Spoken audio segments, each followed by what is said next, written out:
Mi smo zaprosili podatke o vašem premoženju, ni bilo nobenega problema, ste poslali svojo zadnjo dohodninsko napoved. Kako pomembno se vam zdi v politiki razgrnete svoje premoženje pred javnostjo? Poštenost je v politiki ključen pomen in del tega je zagotovo tudi povezano s premoženjskim stanjem politika, ko vstopa v politiko in pa ko odhaja ali pa kot se zaključuje mandat.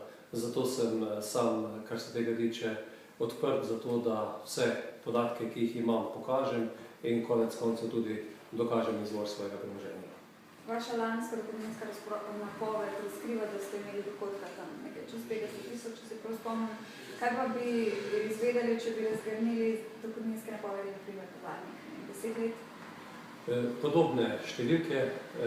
Moji dohodki naše družine so sestavljeni v zadnjih 10 letih iz moje funkcionarske plače, prej županske, poslanske, ministerske. Temu je pa dodano še nekaj katastrskega dohodka, ki izvira iz kmetijske dejavnosti, ki jo opravljamo v naši kmetiji. Veste, razkrijete, koliko imate na bančnem računu denarja? V zadnjem času sem precej vlagal v tako obnovo nasada jablan. 1,30 hektara jablan z protitočno mrežo smo zgradili v zadnjem letu.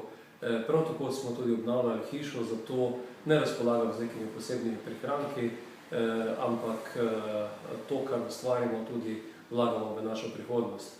Na Sadovnjaku je prihodnost, ker bomo tam pač v naslednjih 20 letih pridelovali jabolka.